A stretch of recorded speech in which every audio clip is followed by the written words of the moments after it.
take this overboard now.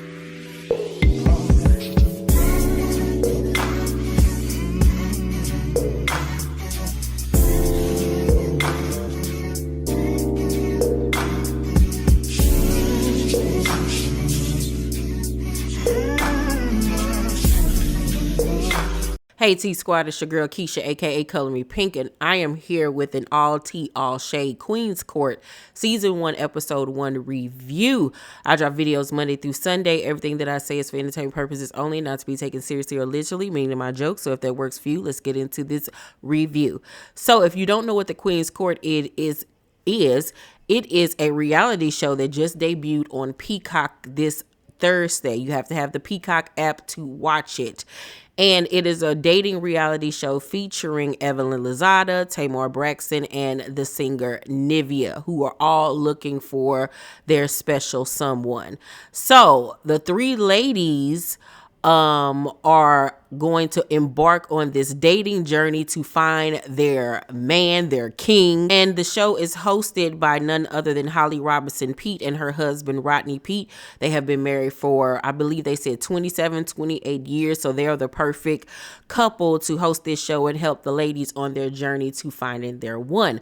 So they let the ladies know that they will be dating 21 men. They have 21 men to choose from, but they will be meeting them sporadically. So that night they're going to meet the first 8 guys, and then the following day or whenever they'll meet the next 7, and then the next, I believe, 6. So the ladies looked gorgeous, especially Tamar. I love Tamar's dress. It was so cute, sexy. Her body is banging right about now. Her makeup was beat to perfection. She looked great. Nivea is just a ball of hilarity. Like that "oh my lamb" that she be saying, it's cute, but it's starting to get on my nerves a little bit because she says so much. But her personality and her forthcomingness and the fact that she's just an open book and no filter, but she's funny. I just love her. Y'all already know how I feel about Harry Potter and her forehead, so we'll move on from her. Holly and Rodney also let the ladies know that that night they'll have to ask 2 guys out on a date. And this is very new for all of them because that ain't something that they do. They don't ask guys out. They're used to being asked out. Have I ever asked a man out on a date? I think I might have. I've gone up to guys and approached them first. I have no problem doing that. If I really like you and I really want you, I'm going to make it my business to say something to you to get the conversation rolling. Because I've learned through life that a lot of guys are just as scared as we are to approach, especially if it's you and your homegirls. Like, that is very intimidating for a guy to want to come over and approach you because they don't know if you're going to diss them, if you're not going to be interested. Like, that's embarrassing. So sometimes you have to take the initiative as the woman to break the ice. They're also told that it's going to be a masquerade themed party. So they have to put on their mask. The guys will be in masks because they want them to get to know each other without the physical. But if I was them, I would have known who the ladies were just off their voice and just the figure of their faces or whatever. So the first 8 guys are introduced and the ladies get to mingling, and Tamar and JR immediately hit it off. Immediately. He's a white guy. He's from New Orleans. He got swag. He got paper. But the gag is he is a divorcee. He's been married once. He has a child with his former wife, and then he has 3 other baby mamas. So he got 4 baby mamas in total with 5 children. Now, for me, that would have been a red flag. I would have ran the other way. It's not the amount of kids, it's the amount of baby mamas. And the fact that he has, his oldest is 19 and his youngest is 2. I need to know them ages of them in between ones, child. The fact that you got a 2-year-old, ooh-wee. Now, I don't know if you remember this, but the blogs had already let it, be known that he was just engaged like 2 years ago. And I'm guessing that was the mother of his 2-year-old. Don't know why that didn't work out, but he got gift of gab. He's a charmer. Like, yeah, I got my eye on him. I got my eye on him.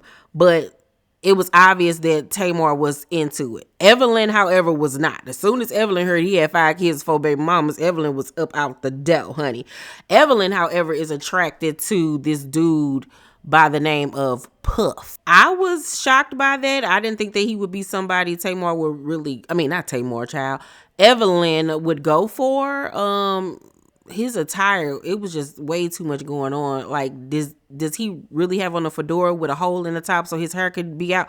Like, it's just too much going on here. The Steve Harvey suits, it's just giving buffoonery. Absolutely not. We go back to JR and Tamar, and he lets her know that 29 years ago he had 2 golds, honey, and a felony, but he changed his life around. He went into the military, and now he is an attorney. And Tamar, asks about his children and everything, and he tells her, and she was, seemed like she was a little taken aback. But when he explained why he has so many children, he said, when you grow up with a mom on heroin and no siblings or father, you long for connection. So for me, I'm building generational wealth. And his answer was good enough for Tamar because she asked him out on a date. And he, of course, said yes. So like I said, they hitting it off. He got that New Orleans swag. That's where he's from. He seemed like, he's just been around black people his whole life. He said all his baby mamas is black. So he just got that black soul to him, child. So I'm not going to even sit up here and lie. I hate his haircut. Is giving howdy doody, but I would have went out with him too because, like I said, he just got that swag about him. Nivea end up asking out this dude by the name of Nathan, who is 37. He's a hedge fund manager, and he just got out of a 9-year relationship 2 years prior, so he's been single for 2 years, and they was like hitting it off, catching the vibe. He's from New York or whatever. She was making him laugh. He was making her laugh. It seemed like they was building up a connection. Evelyn asks out the dude Puff, and then we see Nivea ask out this guy by the name of Michael, who is 43 years old, and he's an architect. And I was shocked by that because he was giving me very much pencil pusher. He just didn't seem like Nivea's type. But as I'm watching this show, I don't think Nivea has a type. I think Nivea goes wherever her vagina takes her. And I don't have a problem with that. So then we go back to Tamar, who's having a conversation with the dude JR and 2 other guys. The dude sitting on the back of the chair is named Tony. He's 54 years old, and he says that he is a cigar influencer. And he says that he has never been in love and that he left his bride at the altar twice. And Tamar was like, twice? And he was like, yeah, the first time I told her I couldn't get off work. And child, Tamar looked at that man like, if you don't get out my face, please get up out my face. I couldn't believe that he had the nerve to open up his mouth and admit that and say that within the first 5 minutes of meeting somebody. Like, that's cute. Like, what would make you think that I would want to date you after you tell me that you've never been in love, so that means that you didn't even love your wife, and that you stood her up twice at the altar, and then later on in the I think the episode, he said it was we got married at the Justice of the Peace. Child, if you don't get out my face, and that cigar influencer, that spells out brokey to me. Evelyn ends up asking out the dude Michael, but he was like, I would love to, but I'm going to have to decline because I already accepted a date from Nivea. So Evelyn is shocked because he is totally different from Wayne. It's like totally different, but she wasn't hating or nothing like that. Nivea ends up talking to this dude by the name of Mac. They vibing because they both were raised by their grandparents and everything, and she really likes him. So Nivea, ignorant self, goes back over to Nathan and was like, I'm going to have to break our date. And then goes and asks the dude Mac out. And I was like, you know what? Ain't no shame in your game, and I don't blame you. You there looking for love, and you got to do what's best for you. So Evelyn then end up asking out the dude Nathan on a date.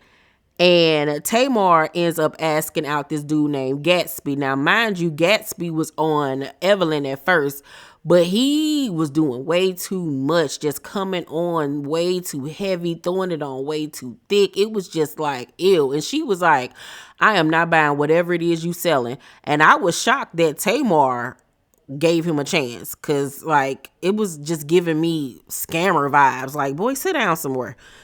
The next day, I believe we see the ladies at the crib. They're all staying in the same house with each other in Atlanta, talking about their connections and who they're going out on a date with. And here go Evelyn in her confessionals talking about her past relationships and her marriage to Chad and how he was a biv. And this lady had the nerve to say, I was in a relationship. I ran because I knew if I go back in this house, he's going to me, this is gonna be it. Now all of a sudden you telling the world that you thought that your life was in jeopardy and that man was going to off you and unalive you. Like this lady add 10 on 20 every time she talks about this story, and it's a bunch of bull swanky, just a bunch of bull swanky. Like, girl, stop trying to push this narrative that this man was just so up towards you. Like, stop. Because if you were so afraid of your life and all of this, that, and the third, you wouldn't have still been having conversations with him all these years later, worrying about whether or not he liked OG, reaching out for text receipts, said in the interview, if you were stuck on an island, who would you want to save you, or whatever the case may be, the question was, and you chose Chad. Girl, stop with the foolishness. Stop trying to push this narrative every time you get on a reality show. Stop. It's old and it's tired and nobody believes you. You don't even believe you. The ladies go out on the date with their guys, and Tamar goes out with Gatsby and JR, and JR shows up with flowers, which a man is supposed to woo her. And already he has one-upped Gatsby, like already. And Gatsby was just, talking, trying to push his narrative that he's the one. And it was a turnoff for Tamar. And it would have been a turnoff to me too. But he's just not my type. No way. On Nivea's date, the guy Mac ends up saying a poem to her that he wrote. And right then and there, I was like, girl, run. What do I tell y'all on this channel? Don't date no man with a beard that's chocolate with waves. Don't date no man that wear hookah necklaces, them little puka with the beads and the shells and the beaded bracelets. Don't do it. And don't date no man that do poetry. They'll all ruin your life. And I've been proven right time after time after time. Soon as that man got to saying that poetry, I was like, girl, run as fast as you can. In the end, the ladies ended up having to send one guy home, and they ended up sending Nathan home because Nathan ended up getting into an argument with one of the other guys, and it was just, okay, he got a little anger issues here. But Tamar had a really honest, genuine conversation with Gatsby because he was in the bottom too as well, and let him know that he was just doing team too much and he needs to simmer down, and that she actually would like to get to know the real him. His real name is Colby. I like that so much better than Gatsby. And, just to be more calm, and, you ain't got to do all that bravado. Just be yourself. And he seemed like he took it to heart, but I just still don't see it for him at all. So overall, I'm going to give episode 1 an A. I was very interested in the show. All 10 episodes are up right now on Peacock. Spoiler alert right now. If you're watching this video and you don't want any spoilers, log off right now. So it came out in the blogs today that Evelyn got engaged on the show. Mind you, they filmed this show in 3 weeks. She got engaged, and Tamar got engaged to JR. Today is actually Tamar's birthday. She is co-hosting The Breakfast Club, and she confirmed that she is in fact engaged and happy. And she released her new single called Changed at midnight. It's a great song, and they took like some of the melody from SWV's Rain for the chorus. Really good song. Tamar has a lot going for her right now, so congratulations to her. She said that the family is blending well with the kids and everything. So there we go, child. Hopefully work out for her. So yeah, I don't know. I guess Nivea didn't find a husband. Maybe she found love but didn't get engaged. I don't know. We'll have to find out. I haven't watched all 10 episodes yet. But yeah, I like the show. You all check it out. Let me know what you think about it. Make sure to thumbs up this video, like and subscribe, and hit that notification bell button. I love you guys, and I'll see you on the next video. Bye.